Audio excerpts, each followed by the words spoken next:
Nebraska's trusted news source. This is Channel 8 Eyewitness News at 5.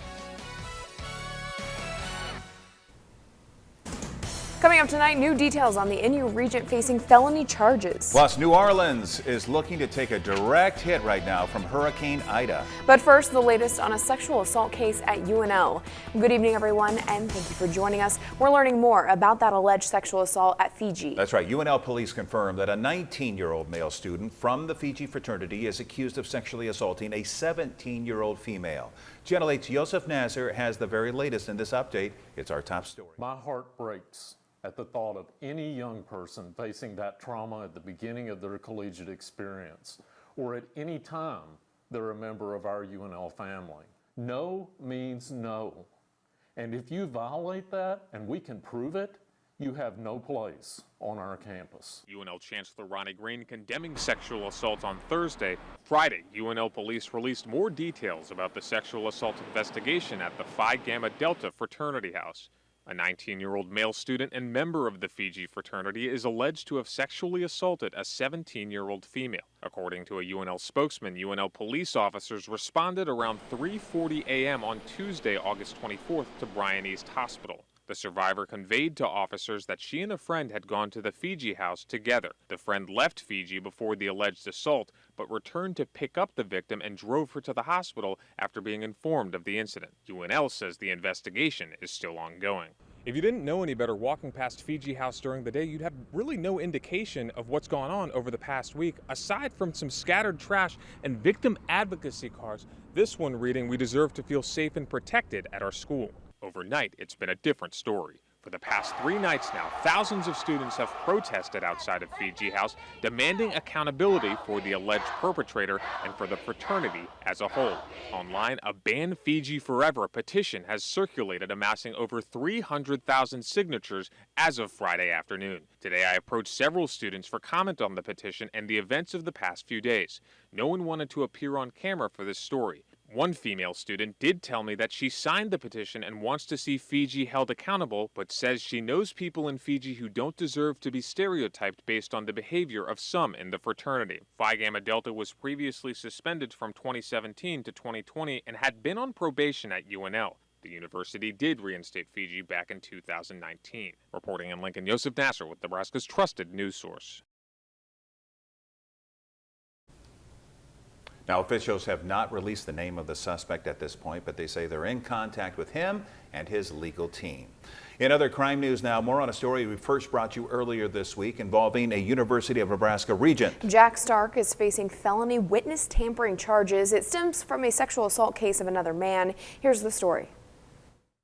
Jack Stark has been a popular sports psychologist in Nebraska for decades, helping out some of the great Husker football teams of the 1990s. He's now in the spotlight less than a year after being elected to the NU Board of Regents, charged with felony witness tampering. The charge stems from the sexual assault trial of Douglas Anders, an Omaha gym owner who was accused of sexually assaulting a longtime client. For that trial, Stark was sought out by the prosecution as a witness for the case against Anders. In an Omaha police report filed last year, Willie Miller, a former Husker football player, was tasked as a character witness in support of Anders. The report says Miller indicated he received a text from, quote, a person he knows, and this person asked him not to testify in the case. Stark ended up not testifying in the case, while Miller did. Anders was found guilty and is now in Tecumseh State Prison. Stark's felony charge has a max sentence of 2 years in prison with the possibility of probation if convicted. 3 News Now called a number of NU regents Thursday, asking about Stark's tenure on the board. Regent Robert Schaefer, a Beatrice lawyer, was hesitant to draw conclusions, saying his city is still paying off a settlement in the Beatrice 6 case, which revolved around premature opinions of guilt. He tells 3 News Now, I think it'll be premature to have an opinion of that nature without knowing facts of the case. We have a judicial system in place. While state officials can't be recalled, they can in theory be impeached by the state legislature and removed by the Nebraska Supreme Court. The last time that happened was in 2006, when another Nebraska regent, David Hergert, was impeached and removed for campaign finance violations. Reporting in Omaha, John Kipper, 3 News Now. And an official with the University of Nebraska says they're aware of the Regent Stark's case and are following the developments. Nebraska Task Force 1 is on its way to Louisiana tonight. Yeah, they just left Lincoln. It's all in preparation for Hurricane Ida, which is heading straight for New Orleans. Task Force 1 is made up of 40 firefighters from LFR, the Omaha Fire Department, and civilian members, who include dog handlers and structural engineers. Now, forecasters say Ida could rapidly grow into a major Category 4 hurricane. That coming out late this afternoon, a Category 4 possibility. The brunt of it is expected to hit New Orleans sometime Sunday. Louisiana's governor has declared a state of emergency. Hurricane conditions could start as early as tomorrow night. So if you're in the watch area, the time is now to get your plan in place. Hurricane Ida is passing over Cuba today on its way to New Orleans. Evacuations in that city have already started.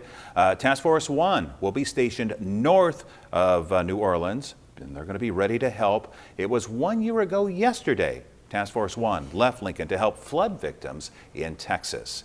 And as New Orleans prepares for Hurricane Ida, this Sunday marks the 16th anniversary of Hurricane Katrina. Yeah, something a lot of people won't forget. Katrina hit back in August of 2005. The Category 3 storm flooded numerous cities, including New Orleans, when the levees failed. Thousands of evacuees sheltered inside the Louisiana Superdome, and Katrina took more than 18,000 lives across the Gulf. There was an estimated $125 billion worth of damage. All right, let's talk about our weather now. And we have some storms that are making their way, mostly just south of Lincoln, Malcolm? Right, for now in southeast Nebraska, that's where we expected the storms today. After a very hot day, very hot, very humid, it's going to allow for great fuel for these thunderstorms to thrive this evening. Let's take a look over Honda of Lincoln, and we see a little bit of sunshine looking southwest over Honda of Lincoln, but you start to see some dark clouds on the left-hand portion of your screen. That is off towards the south, where most of the thunderstorm activity is located.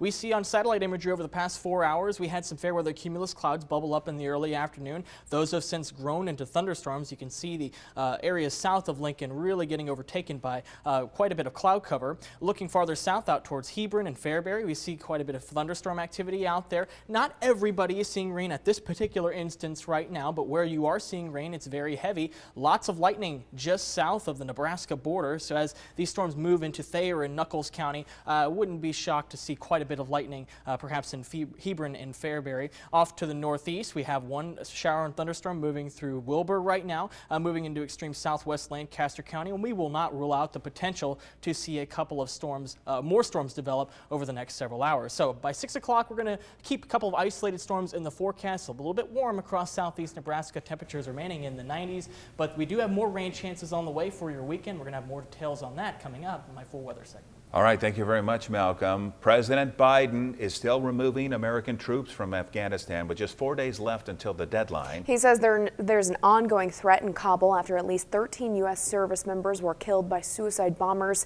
ABC's Elizabeth Schulze has more. The race to evacuate American citizens and allies in Afghanistan is now even more urgent and dangerous. President Biden's national security team warning another terror attack in Kabul is likely. Look, the mission there being performed is dangerous, and it's now it's come with a significant loss of American personnel. In the deadliest day for U.S. troops in Afghanistan in more than a decade, at least 13 American service members died in Thursday's suicide bombing outside the Kabul airport, including 11 Marines, 1 Navy medic, and 1 Army soldier. We obviously don't want to see any more casualties. That's why we are monitoring the threat streams very closely. The Pentagon now says it was just one ISIS-K suicide bomber who carried out the attack. At least 160 Afghans were killed, hundreds more wounded, after they'd gathered in crowds at the airport gates, desperate to flee the country. The Pentagon says more than 5,400 people are still inside the airport awaiting flights. U.S. officials still screening some arriving at the gates as the clock ticks on the president's August 31st withdrawal deadline. We have the ability to include evacuees on U.S. military airlift out of Afghanistan until the very end. In an internal note, Secretary of State Antony Blinken thanked the diplomats involved in this massive evacuation effort, but he didn't say if the U.S. will keep a diplomatic presence in Afghanistan after the withdrawal deadline. Elizabeth Schulze, ABC News, Washington. And now to the latest in coronavirus news tonight. The governor in Florida, his mask mandate ban in schools has been met with a block by a state judge in court. This is one of many battles across the country over masks as hospitals see a surge in COVID-19 cases.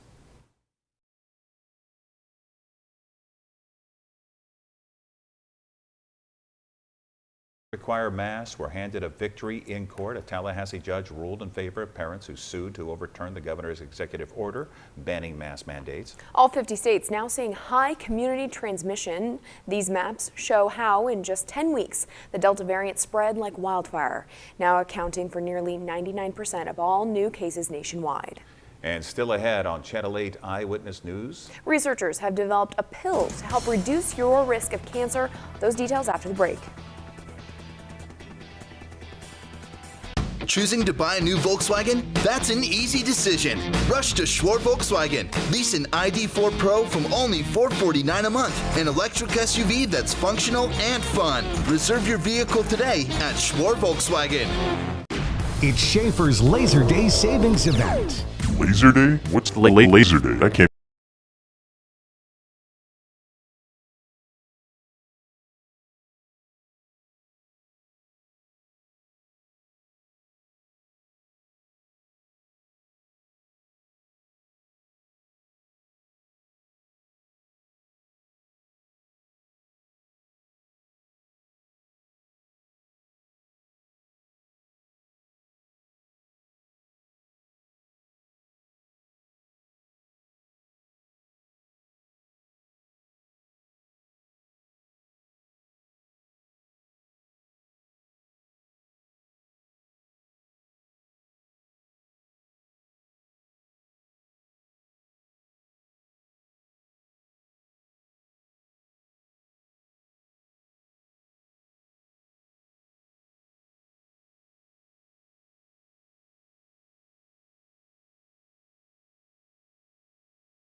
Have discovered a pill to help heart failure patients to prevent cancer. ABC's Faith Abube has more in tonight's health report.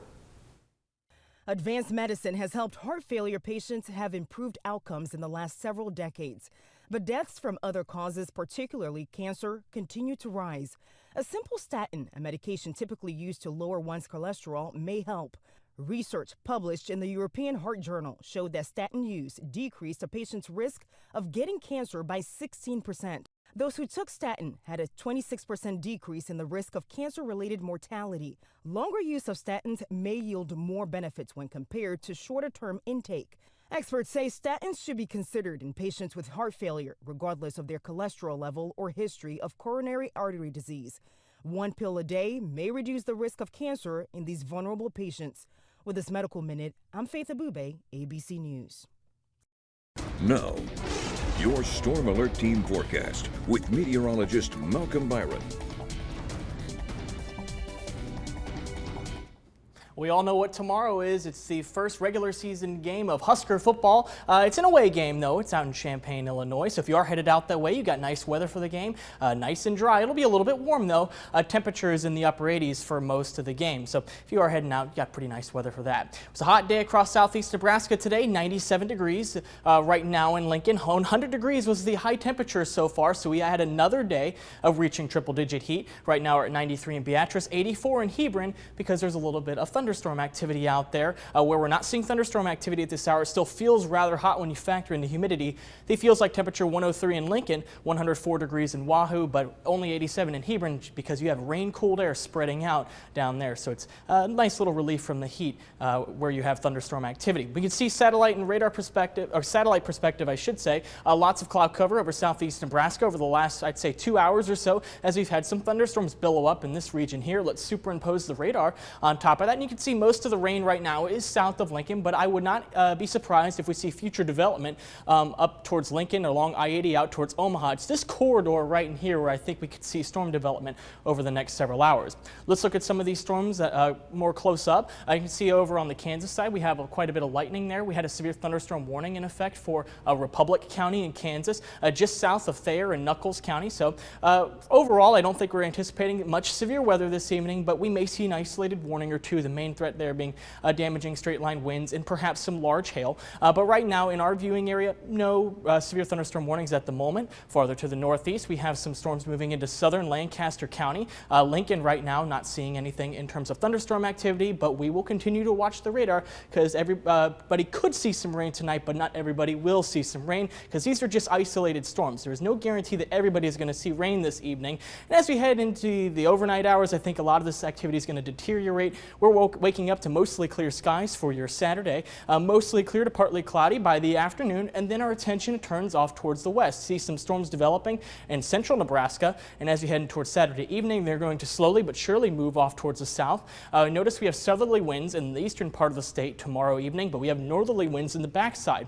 Right here, those winds are meeting, crashing, going upward, and forming these thunderstorms. This is a cold front, and it's going to approach Lincoln as we get towards early Sunday morning. So this is our next best chance for rain aside from what we're seeing tonight, and I think this will probably last into early Sunday morning. Right now, most of the day on Sunday is looking dry, maybe the chance Sunday afternoon for a scattered shower. So 76 degrees, the low temperature tonight. Isolated storms early in the night, but I think we're remaining dry overnight. And then as we head towards Saturday, 97 degrees, so it's going to be warm. We're still going to have quite a bit of sunshine tomorrow. The rain's not coming till very late Saturday. Then once the cold front passes, we're going to be cooler on Sunday, 85 degrees the forecast high.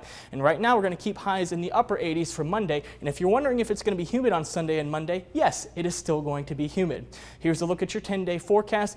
Scattered storm chance on Sunday. I think the best chance is going to be in the morning, but we're cooler for the afternoon. Still humid though. 88 on Monday. We're back up into the 90s by Tuesday, perhaps a morning time shower. And then as we get towards Wednesday, 91 degrees. May have to bump that up a couple of degrees over the next several days. Upper 80s for the end of the week. Another disturbance looks like it might arrive Friday and into Saturday. All right, thank you so much, Malcolm. And as you mentioned, college football is back beginning tomorrow. ESPN's College Game Day kicks off the season in Atlanta. And the historic, highly anticipated showdown between two teams making a big return. Here's ABC's TJ Holmes. The Alcorn State Braves, the North Carolina Central University Eagles. Two HBCU franchise teams sidelined by the pandemic, now set to make an epic return to the gridiron. And you better believe this matchup will include all the flair that HBCU games are known for.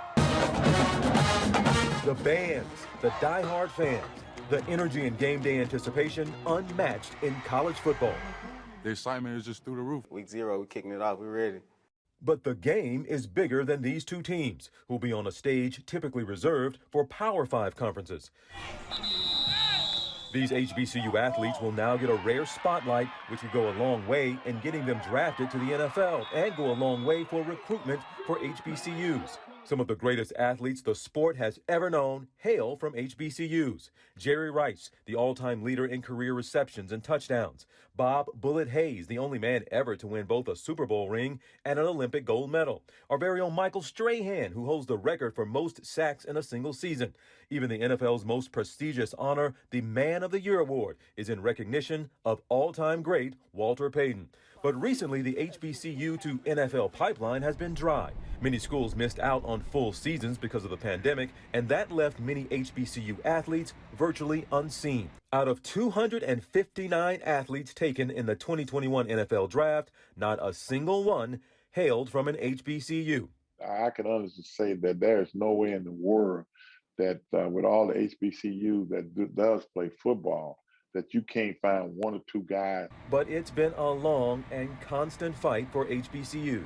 As Black colleges moved into the era of desegregation, they face a number of challenges. Most notably, they are facing off against and recruiting battles against predominantly white institutions who have tremendous amounts of financial resources.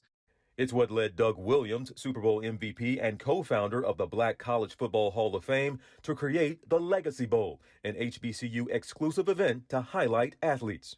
We're fortunate enough to get 5 of them drafted and 10 or 12 of them free agent. I feel like we've done our work and we're on our way, and it's going to be something good in the future. Social justice movements have sparked interest in HBCUs from some top recruited talent. I'll be attending Grambling State University. And the game is slowly changing, with Alcorn State and North Carolina Central's televised matchup a much-needed call in the playbook, and a step toward finally leveling the playing field. Again, ABC's TJ Holmes reporting there. Here's a look at Wall Street, a good into the work week. The Dow jumping 243, NASDAQ is up 184. Here are your numbers. You're watching Channel 8, Nebraska's trusted news source.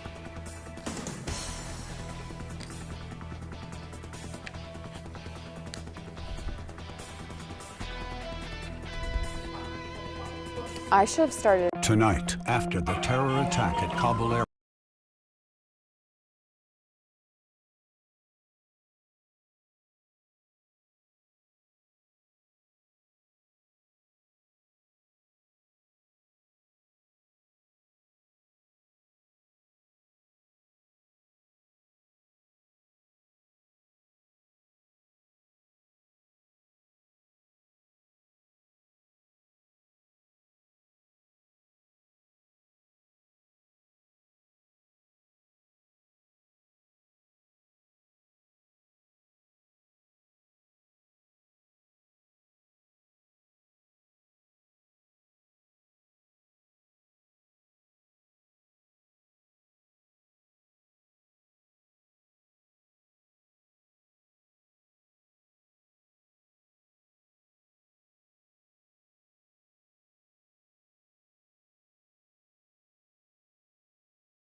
Finally tonight, it's the cutest time of the year. The babies at CHI Health St. Elizabeth and Lincoln are gearing up for the first Husker football game tomorrow, and their first game, by sporting a brand new Husker beanie in the NICU and nursery. Yeah, you can't beat that. The hats were hand knitted by a volunteer who donates them every year before the first Husker game. How nice is that? These babies' names are Emery, Christian, Rodolfo, and Rain. So they are just beautiful.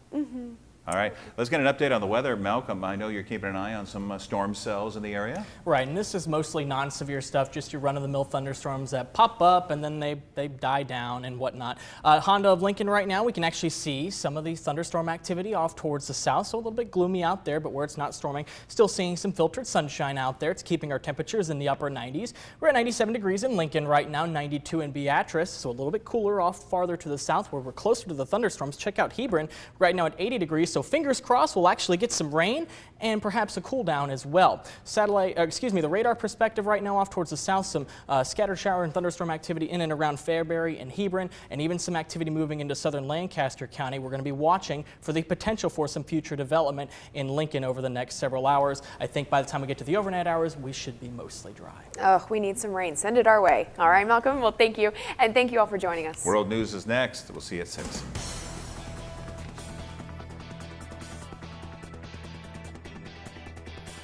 With the Channel 8 Eyewitness News mobile app, you'll be the first to know. Get alerts about breaking news and weather, all in the palm of your hand. Stop by Comfort Made Mattress Factory today and save up to $500 with our bigger bed, smaller price sales event. Locally owned Comfort Made Mattress Factory, 27th and Superior.